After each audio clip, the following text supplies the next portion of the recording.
On my channel today, it's another beautiful day in Toronto. We have been experiencing a very hot and mostly dry summer this year in Toronto, but in Ontario, Canada, for people that don't know where I'm situated. But I want to talk today about what's going on in the province of Nova Scotia, which is on our east coast of Canada, and more specifically what the Premier of Nova Scotia has implemented. His name is Tim Houston. He's a progressive conservative. Now, for people that don't live in Canada, the progressive conservative politicians up here are more in line, generally speaking, with Republicans in the U.S., but loosely aligned. It's much more progressive. It's much more liberal in Canada than it is in the U.S.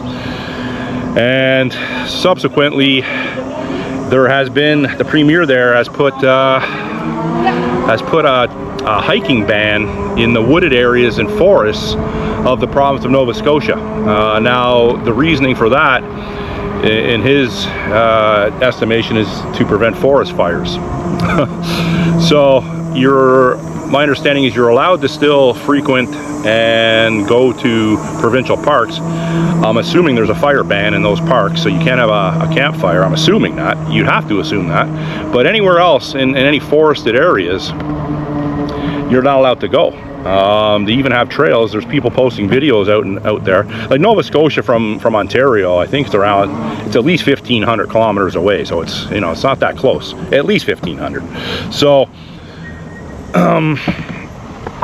videos are surfacing on YouTube and other social media that some of the paths or trails when you normally go for your hike on your regular trail or whatever, take your dog for a walk or your cat, whatever, and the trails are blocked off with caution tape. And now you could be subject, if you go on these trails, you could be subject to a $25,000 fine just for entering them. So I'm a non-smoker. I'm a very conscientious camper with regards to everything, but especially fire.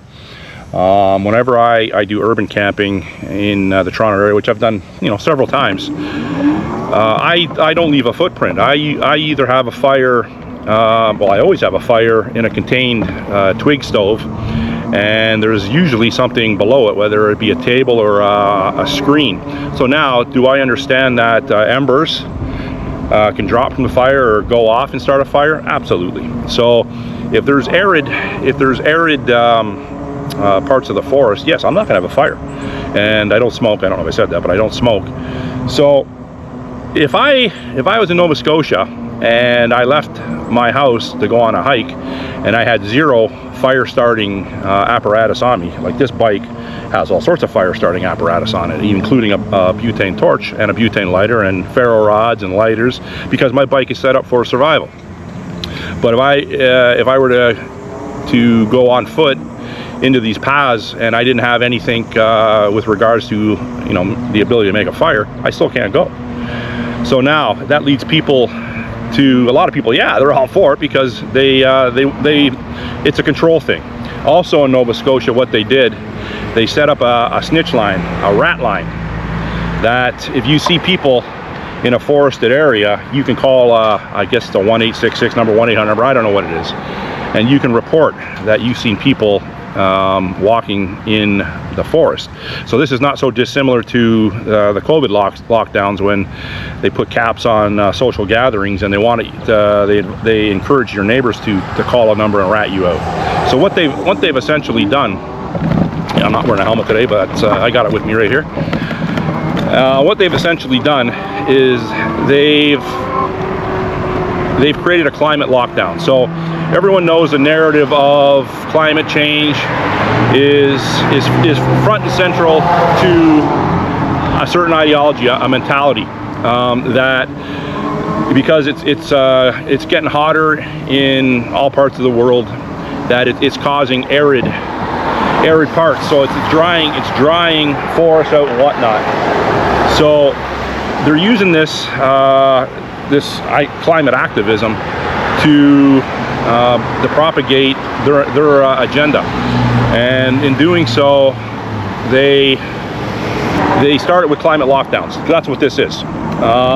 It's, you know, our taxes, people that pay, you know, we all pay high taxes in Canada. We're one of the most taxed countries in the world. That tax money, percentage of it has to go to forest and land management.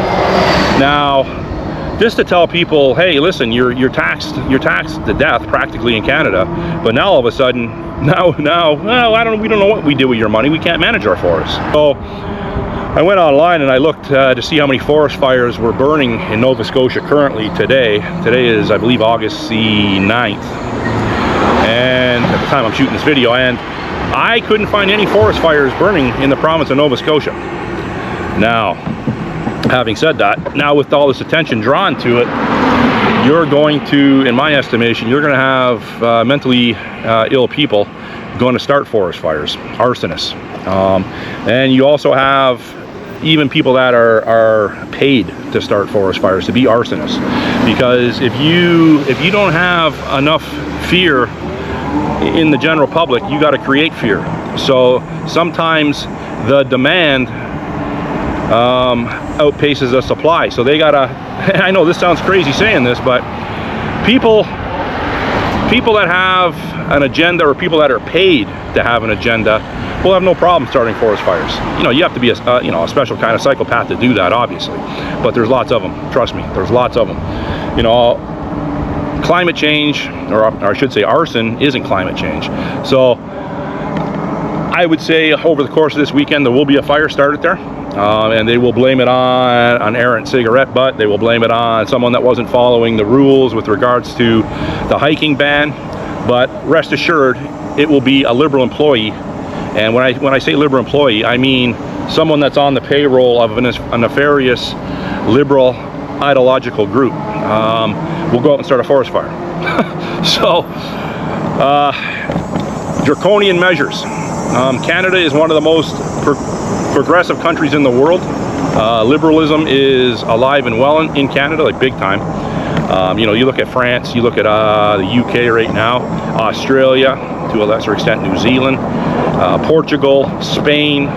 You look at the problems those countries are having with unmitigated immigration, and you got to ask yourself, why are they doing that? Why are they creating chaos? Why are they doing that? Why would you tell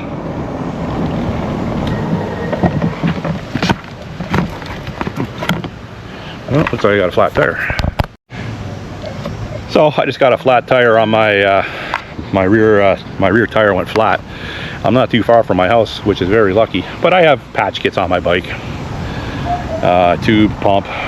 So I'm probably just going to walk the bike back home. Like I said, I'm not too far away.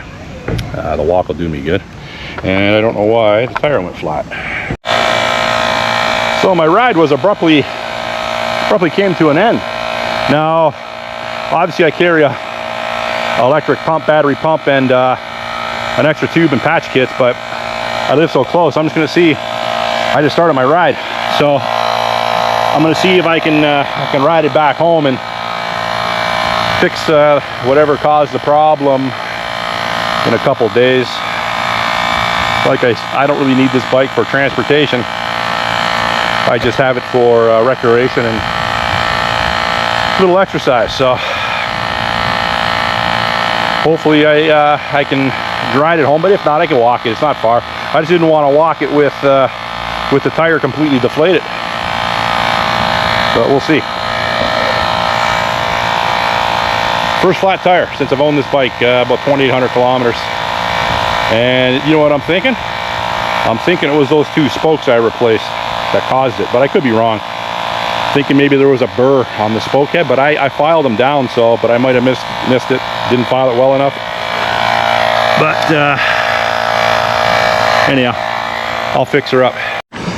So I decided I wanted to walk the bike home, but the tire didn't stay on the rim for very far, so I gotta change it in front of this couple's house here, and they're very nice. As a young couple, husband and wife. They've already come out and offered me, well, they gave me a club soda, and I explained to them my situation, and they were very accommodating. So I got a little shaded area here, hornet's nest apparently, but yeah, so I gotta swap it out. I got my pump charging, because I guess when I tried to pump it up there, it wasn't taking because of the hole in it. So I'll probably have to swap out the whole tube. We'll see how it is once I get it off. But it's going to be an inconvenience getting it off, but it is what it is. What can I do?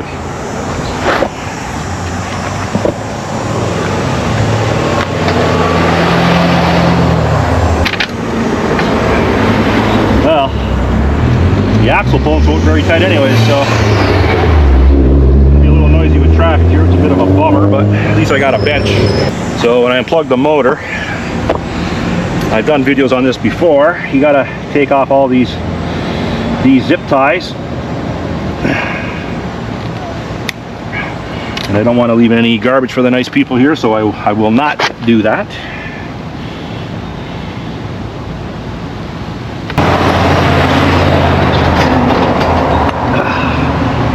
I just want to make sure there isn't three. No, there isn't.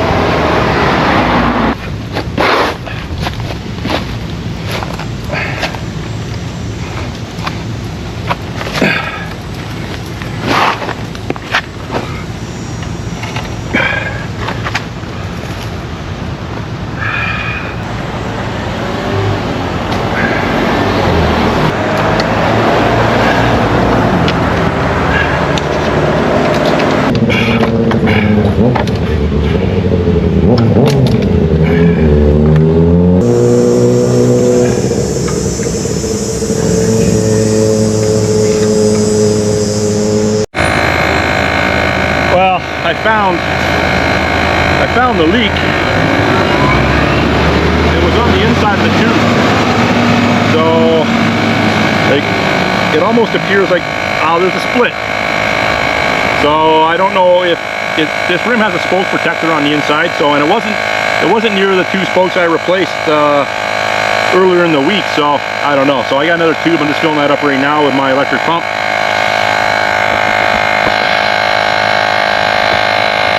And we'll go back on the bike. So water, the neighbors that own the house, I've turned into my makeshift workshop. Very nice. So I couldn't have broke down in a better spot, I suppose. Got the rim back on. I had to take off, instead of taking the derailleur off this time, I worked around it by taking the fender mounts off, and I don't know, I guess it was easier. But taking that derailleur on and off is a little bit of a hassle, but hey, this whole thing was a freaking hassle, wasn't it?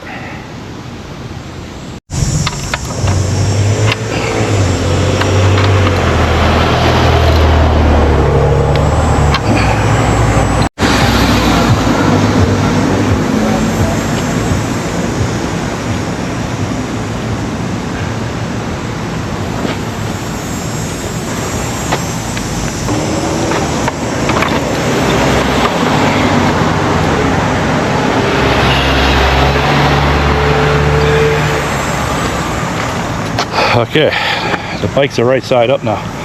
I'm gaining headway here. Okay, so I pretty much got it all buttoned up. It's good enough to ride for sure, like no problem. Once I have some time next week, I'll go over the finite details. So once again, I'd like to thank those people on that, I'm not going to say the street, but actually I didn't get a chance to say goodbye, but I'm going to run into them again. So they were outside, then they went inside. I didn't want to knock on their door. I live close, so I'll be back. Yeah, so cut my ride short, that's for sure.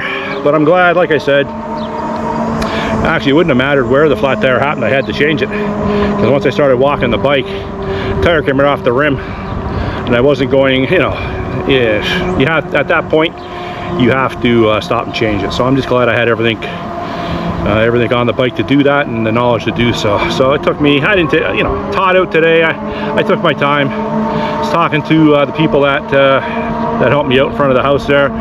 So I would say from start to finish, hour and a half.